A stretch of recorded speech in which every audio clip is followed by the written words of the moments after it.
everybody, Charlie Stevens here. Thank you so much for tuning in to another guitar lesson. In today's lesson we're going to start learning about bar chords. Today we're going to learn about the E-shaped bar chord, and in the next video we'll check out the A-shaped bar chord. To me, those are the two most important ones. Now, the E and the A-shaped bar chord, they both come from a system of chords known as the cage system, is another way to approach chords on the guitar.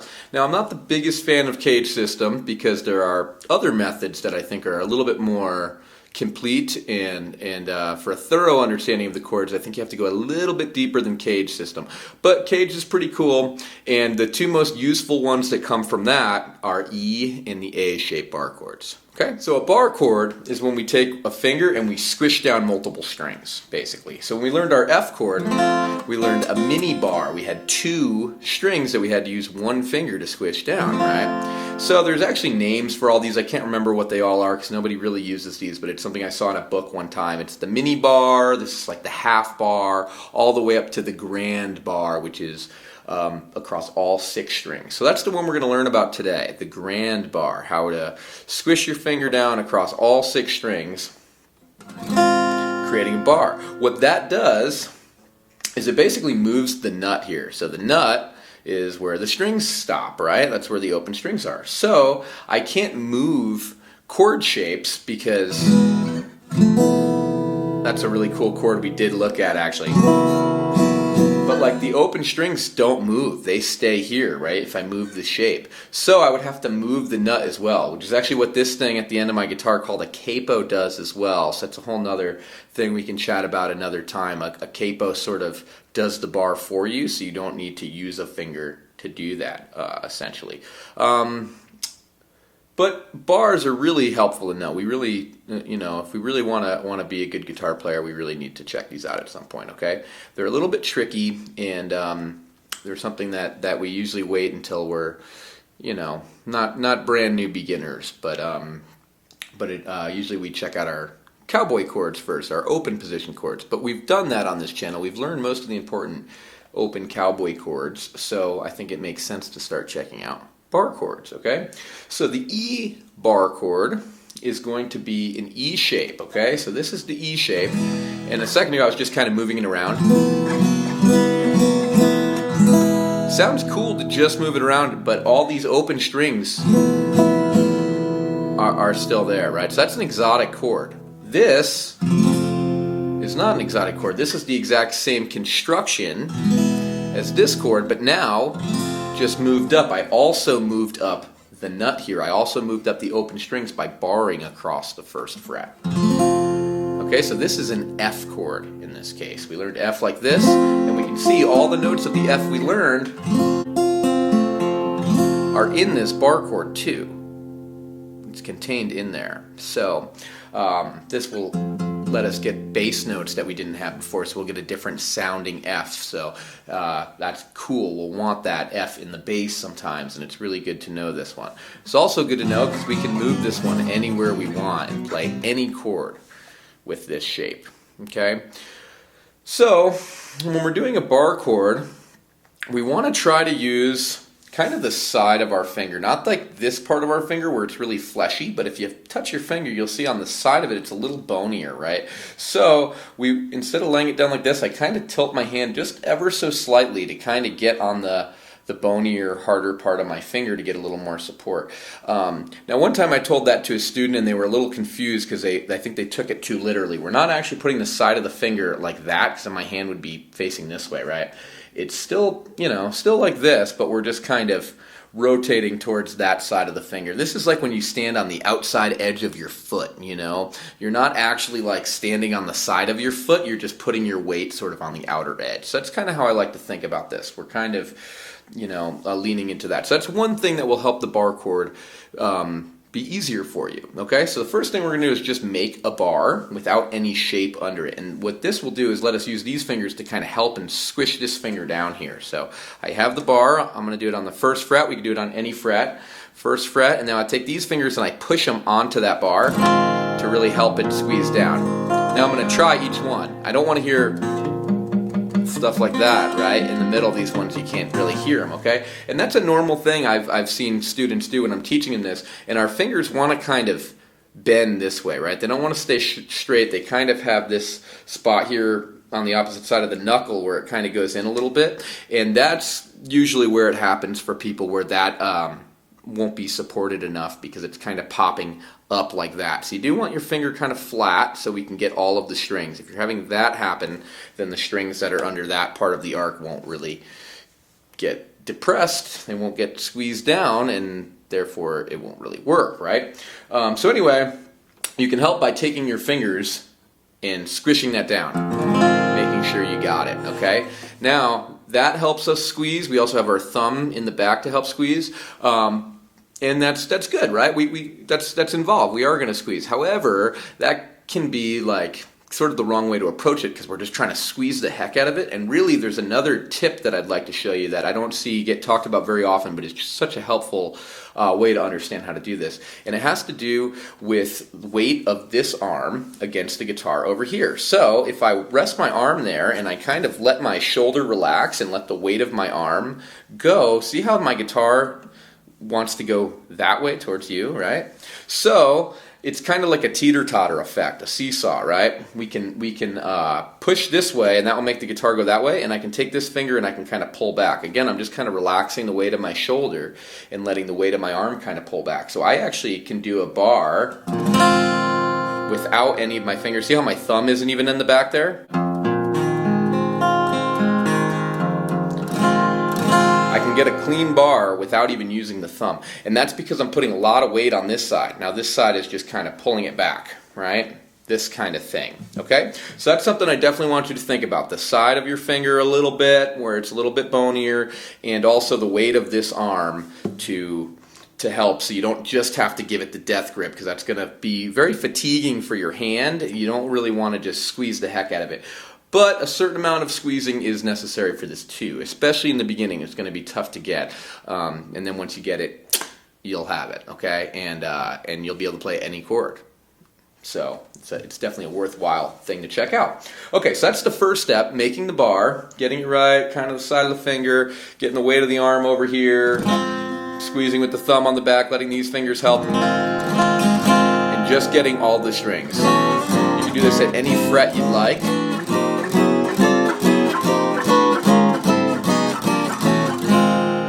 Kind of like the sound of that for some reason. It's kind of cool. Anyhow, we're going to next actually play a real chord. That's not necessarily, those aren't really real chords. That's like akin to playing all the open strings, but just kind of different notes, because now we're moving the whole thing. So technically there's a name for every chord. So if we really wanted to, we could call this some sort of G minor 11 chord or something like that, but we don't really want to do that, okay? That's not really the point of the lesson today.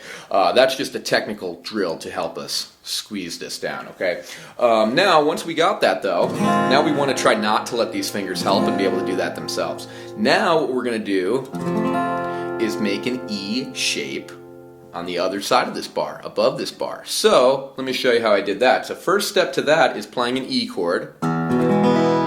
E major chord in this case. We're also going to talk about the E minor today as well.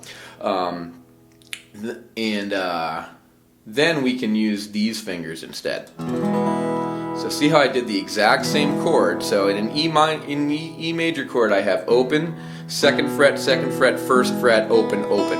I'm still going to play those exact frets, but instead of using the fingers I'm using, see how my pinky isn't doing anything?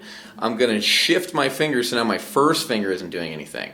So now that's the third finger on the second fret of A, pinky finger on the second fret of D, middle finger on the first fret of G, and there we go. Now when I move it up, now my first finger is free and I can do the bar that we just practiced. I can squish that down all the way across the first fret. Boom, now I have an F chord. Okay? So this is a little bit trickier than the minor version. So I wanted to show you the major one first, but let's check out the minor one now as well. So we have E major, we also have E minor, right? Okay, so we'll do the same trick. We'll use these two fingers for that, just like we did with the a minute ago. We have third finger on the second fret of A, pinky finger on the second fret of D, E minor. Now we move that up one fret, and we bar across the first fret again. So now I'm not using this, okay? See how it looks like an E minor now? This is the difference between a minor and a major, whether or not I have this finger on in this shape, okay? So right now, this is F minor. If I put this finger on, F major, because this looks like E minor, and this looks like E major, okay? So that's why this is F minor, and this is F major, okay? So the minor one might be easier to start with, so maybe I'll recommend that. I'll have you start with this one, and then now this second finger here, it can squeeze down the bar, just like we did in the beginning where we had all our fingers kind of helping that bar. Now we'll have one that can help the bar. Here, see that? I'm going to push down on my first finger and help support that, okay? So I'm going to recommend starting with this one. Then when you get the hang of that, you can do it without the middle finger to help, and when you can do that, you can put the middle finger down on the G string, in this case on the second fret of the G string, and you get the major version of this chord. And that's F major. F sharp, G major, G sharp, A sharp, B, C, C sharp, D, D sharp, E, all the way back to F again. A little hard to get that there, but so that's every chord. And then if I did the minor versions,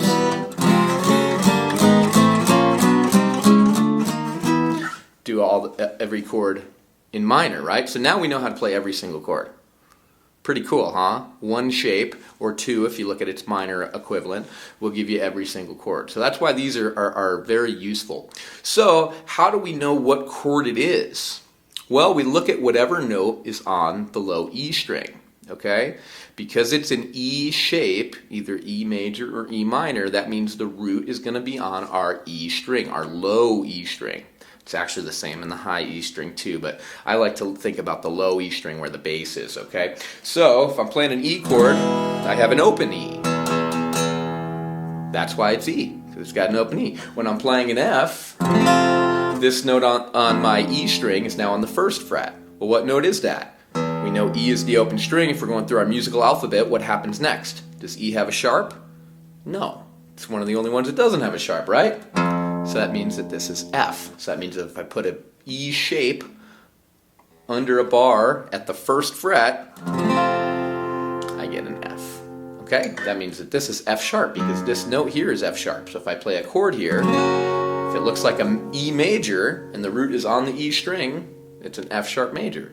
If I make it look like E minor, this is F sharp minor now because it's the E shape still, minor, but still in type of E shape. Look at the E string, what's happening? F sharp. So that means this is an F sharp minor. Next one, this is a G major. We learn G like this. Another way to play G. G minor. We haven't learned a G minor on this channel before, so now you know a way to play one. Cool, right? Okay, so that's the E-shaped bar chord. So the thing I played in the intro is actually from the end of the song TNT by AC/DC.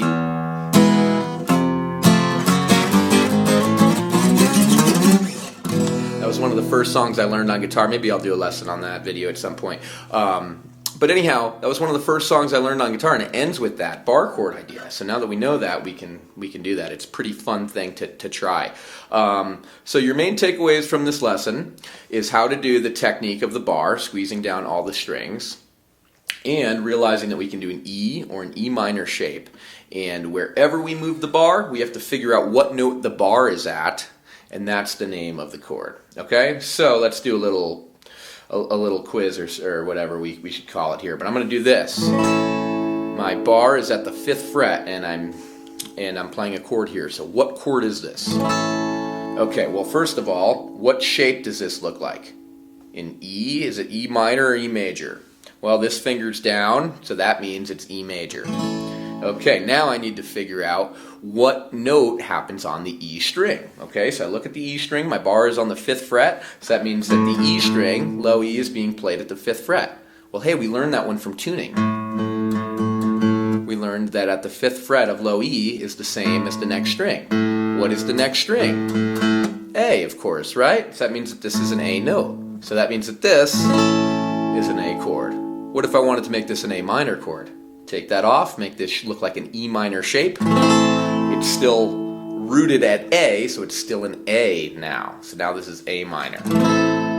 Okay, and speaking of A chords, we're going to learn how to do A-shaped bar chords in the next video. It's going to be basically this same lesson, but using a different shape, and also we'll be able to derive our roots from the 5th string instead of the 6th string. Okay, so please check out that lesson, and you're going to be an expert in bar chords in no time. These are tricky for beginners. Kind of hurts your fingers a little bit. It's a little more taxing than some of the other cowboy chords we learned. Okay, so take your time with this. It's kind of a rite of passage. Once you get it, though, you'll have it, and you'll be able to play all sorts of songs, especially in rock music. We use a lot of bar chords. They're a little tougher to play on acoustic guitars, so if you play both acoustic and electric and you want to experiment with practicing your bar chords on the electric at first to get the hang of it, they typically have less tension on electric guitars and they're a little easier to do, so you might want to try that. But if you don't have an electric guitar, don't worry, you're going to want to know how to do this on acoustic anyway, so you just kind of keep plugging away until you get it, and you will get it. Okay? Alright, shoot me a comment if you have any questions about this, but I hope that's pretty clear. That's how bar chords work, specifically with E-shaped bar chords, which includes the E minor version too. And now we can play any chord, any major or minor chord. Let's say I wanted C sharp minor. How would I do that? Well, first things first, I would have to find the note C sharp on my low E string, right? E, F, F sharp, G, G sharp, A sharp, B, C, C sharp. Man, I had to go a long way up. Is there a better way to do this? There is. That's where the A-shaped bar chord comes in. So we'll talk about a better way to find C sharp minor in the next video, right? But it's possible to play it this way. So I found it here. This is a C sharp at the 9th fret. The 9th fret of which string? Well, the E string. So that means my shape is going to look like an E chord. I asked us to make a C sharp minor. So is it going to look like an E major, or is it going to look like an E minor? E minor, obviously, right? So I don't need this middle finger. I can let that one go, or I can even put it on this one to kind of help out. Boom, C sharp minor. Okay, please tune into the next lesson, and I'll show you another way to play C sharp minor that actually happens to be right here. So this is a little more convenient if you're playing. Right? That's a little more convenient than having to go.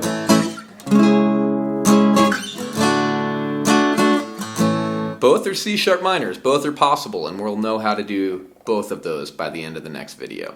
Alright, well thank you so much for watching. If you're enjoying this course, please subscribe to the channel, and I look forward to seeing you in another guitar lesson really soon. Thanks again.